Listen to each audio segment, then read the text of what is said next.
by Kanchan Raj, Muzaffarpur.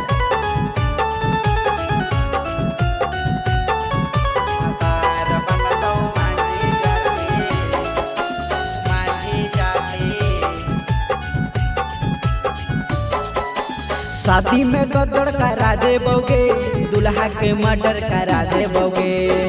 करह की प्यार छोड़ी ठीक से निभाइगे। पान के मुड़े ठा चौला कर ले ही छाती, भद्र बनतौ मांझी जाती। हे गे भद्र बनतौ मांझी जाती।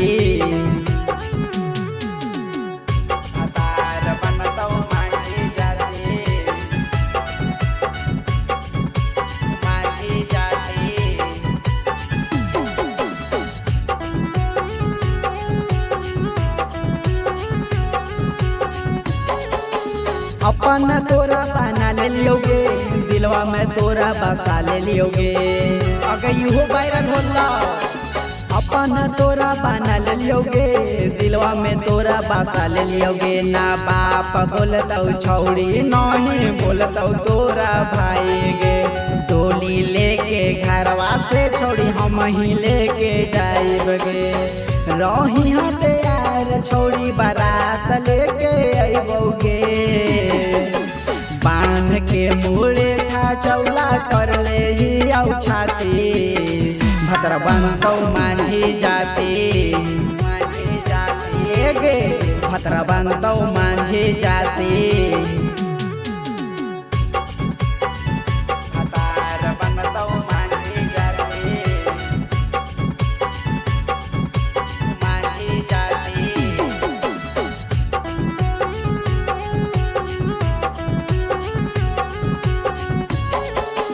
डरियो न सनम गे, प्यार करहियो हम गे।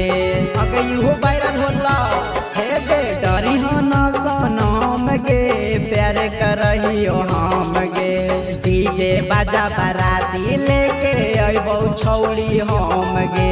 सिंटू वाला बेला में छौड़ी हकौ एतना दम गे। कहूला भरा जाली हम बात वो कर मान गे। आगे बान के मुड़े ठा चौला कर ले ही छाती, भद्र बनतौ मांझी जाती। हे गे भद्र बनतौ मांझी जाती।